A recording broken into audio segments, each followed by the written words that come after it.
My friend, today we're going to talk about the acoustic guitar. First things first, I know you want to rock out, but I would say grab an acoustic, find somebody who also plays the acoustic, have them play that and tell you if you need a setup.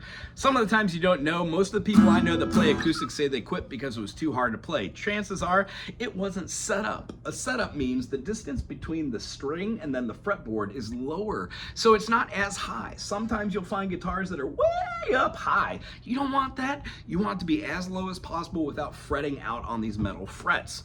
The metal parts are the fret. The in-between part is the fretting. That's where you want to play. So if you've got 1, 2, 3, 4, 2, 2, 3, 4, 3, 2, 3, 4, these are the three quadrants into which I love to rock. When we go up to the 12th fret, that's considered a P8 or an octave. It goes all the way up. What I just showed you was a chromatic scale, including every single note inside the scale. The other scale in the Western ear is the diatonic scale. I use that to tune. However, when you play this high 12 and then open 12, it should be the same, and then the harmonic should be the same as that note. If you have a higher note like that, that means you need a setup. The action's way too high. Plus, you'll know it because it hurts your fingers. So this video is for beginners. If you like it, please subscribe, thumbs up, put something kind of cool in the comment section, keep it classy, and look forward to the other 9 videos that talk about how to get from point A to point B, which is not owning a guitar to owning a guitar and knowing how to play it. Most of the fun that happens is when you're able to play. And when you know a couple of notes in between, it makes a lot more sense to have fun playing with other people. But if you don't know how to explain what this is, like an A major, D major, or a G major, it's a little hard and it's intimidating. So one of the things I always recommend is pick up a book, make sure this works, and then go get a teacher. If you go get lessons, it cuts off years of learning how to play things. Now, all teachers are different. Nobody's perfect, so you're gonna learn different things from different teachers. I'd suggest having a multitude of teachers.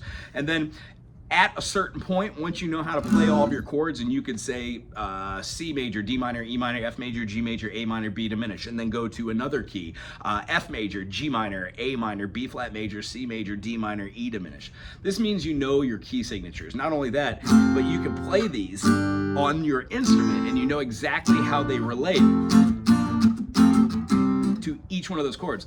That's when you should probably start teaching, because the act of teaching beginning guitar helps you to know where intermediate is and then to know where advanced is. There are a lot of teachers out there. I'm just one of them. So if you enjoyed this, thumbs up, subscribe, put something cool. Here we go. If you have a headstock and it's chipped or damaged, you will hear rattling inside of your gear tuner. Sometimes these little screws come out, which is a pain. I would suggest fixing them. Don't glue them back in. Don't put a larger screw in. Go have a professional do it. And if you're crafty, fill that in with wood glue and or a bone from your nut or your saddle, and then put a little super glue in there as a quick fix. But I would suggest wood filler, and then it fills back in, and then you put a screw down in it, and it starts the process over again without having something that keeps wearing out. Always replace your tuners if they're rusty. Your nut, as I aforementioned, is right here. I guess the antecedent to that would be the saddle, if you want to call it that. When we're going through the process of seeing these notes go over here, if the action is too high, the aforementioned action, it will make it hard to press down. If it's too low, it'll fret out on the metal and you'll get a buzzing. There's a very fine in between. Have a professional look at this. Should cost anywhere from, I don't know, 35 to 50 bucks, and then plus a set of strings. So anywhere from $8 to 25, depending on what strings you put on there. I would suggest phosphor bronze, at least 48 on the low and then 10 on the high. Reason being, you want to push down a little bit when you're learning your notes, your chords. I know the chords like D major seem weird. One of the methodologies I teach, besides just getting finger independence, with these things called the spider exercises. Again, all teachers teach something along the lines of this.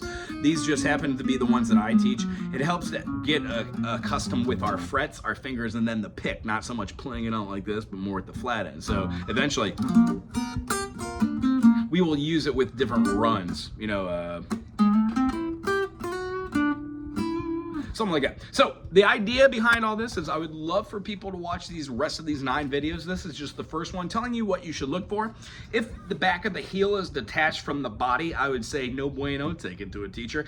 If you have one of these guitar straps that doesn't have a locking strap and you're going to use a strap, change it. If you've got any nicks or scratch or damages on your laminate, go ahead and make sure that's fixed, because over time it will pull away, which then will have the peeling of the top.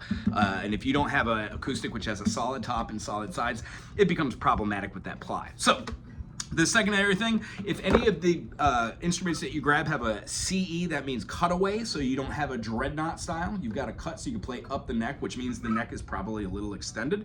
In the sound hole, you will find the electronics. If they are rusted out or rotted, take them out, put something in new. Fishman pickup, anywhere from 150 to 280.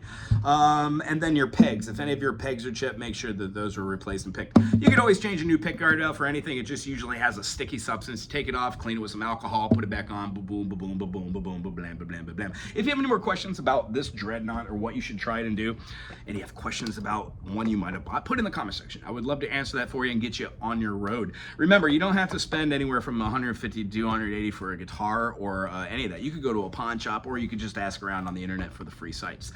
As always, mahalo for being here. Aloha.